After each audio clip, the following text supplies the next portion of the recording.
Hey everybody, welcome to another review. Today I'm going to be reviewing the brand new album by the deathcore band Slaughter to Prevail with their third album, Grizzly. So this is the kind of new album following the success that Slaughter to Prevail had through TikTok surgence in popularity, similar to what happened with Lorna Shore in the deathcore scene. Slaughter to Prevail was another band that kind of latched onto that kind of success of deathcore bands getting a lot more recognition, and because of it they kind of have a decently well-sized following, especially in the US, just like how Lorna Shore have just through TikTok alone, which is insane. But yeah, I guess maybe deathcore's kind of getting more out there, especially with bands like Whitechapel releasing a quite well appreciated deathcore album in 2025. But we're going to see what Grizzly offers. Now, with Slaughter to Prevail, there has been controversies with this band, and especially this goes towards Alex Terrible, the lead singer.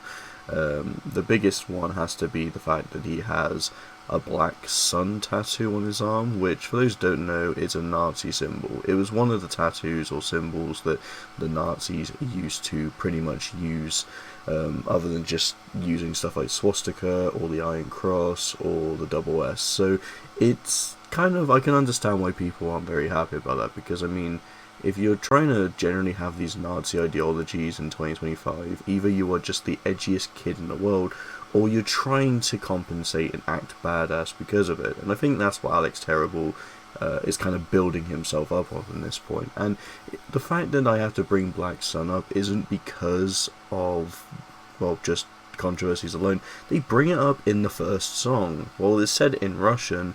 In the post-chorus, it translates to "the Black Sun is coming."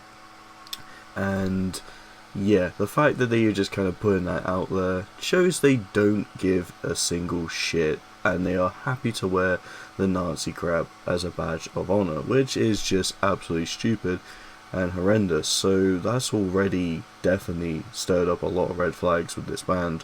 But there's also just been other shit. Another thing that a lot of people dislike about Alex Terrible is his collaborations with Ronnie Radke, and wouldn't you know it, on this record we have a feature with Ronnie Radke on the track Imdead, which in my opinion is probably the shittest song I think Slaughter to Prevail have put out. Not just because of Ronnie Radke's inclusion, it's the fact that every single time these two have to collab, they want to make the heaviest idea in the world, and just kind of make this a very aggressive, heavy metal song that just rips into this, some of the heaviest stuff you can imagine.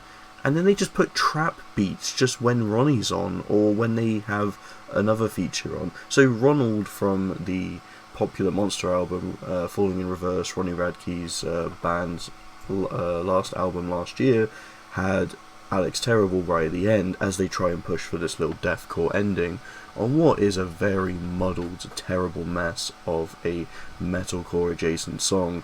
And they put trap beats in there. Something that Ronnie Radke likes to do into when he's combining into heavier sounds is put a lot of trap beats on there to kind of then build up upon it, and it's so predictable. And the fact that they did it here, I'm not even surprised. But no, this song just, it doesn't even have to have Ronnie Radke. The whole structure of this one just downright sucks. If it wasn't for Ronnie Radke, there'd be nothing memorable for this. So yeah, that's why this one stood out to me.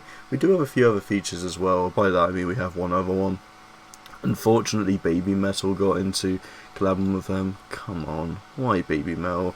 I think BABYMETAL also had them collab on their upcoming album. I'm not sure for sure, but there's a bunch of bands that have kind of like done a back and forth collab for that, such as Bloodywood, which will appear on the new upcoming BABYMETAL album. But we're gonna see, because that new BABYMETAL album has a lot of features. It could have Slaughter to Prevail on it. I will edit and say if it does on the video.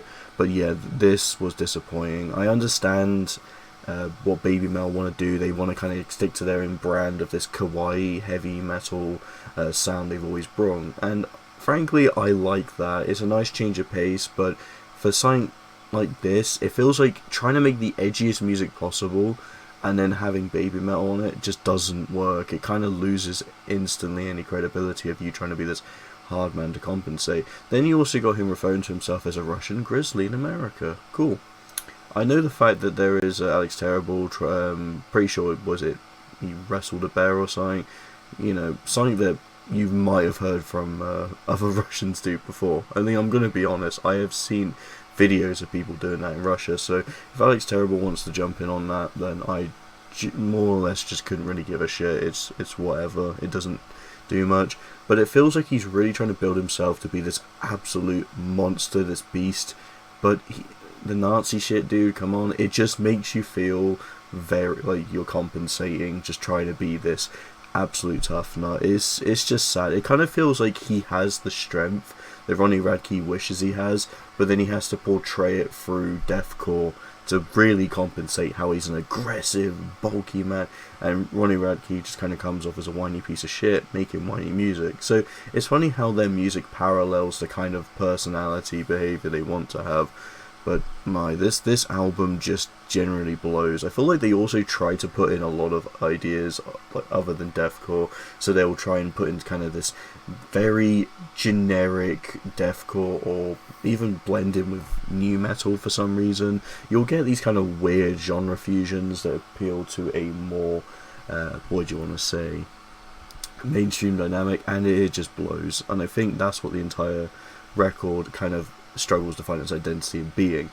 Even if Sword Prevail generally released some absolute amazing deathcore in the past, this just doesn't even come close to what they have accomplished. As I have a friend who absolutely enjoys the first two albums, and I feel like he's going to be disappointed with this one, because this is definitely not a way to make a deathcore record.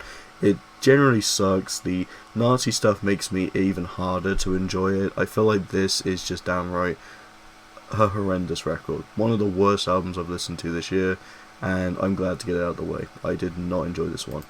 I feel I'm going to have to give this one, and I'm not even sure what to score it, to be honest, because 1.5 means that there is somewhat, it's not as bad as a 1, and there could be some redeeming qualities, but I don't know. I'm just going to give it a 1.5 out of 5. I feel like a 1 is really, really scraping the barrel. There has been a few awful stuff, but this comes pretty close to being a 1. So I'll give it a 1.5 out of 5. Hope you'll enjoy. Thank you so much for watching, and see you in the next video.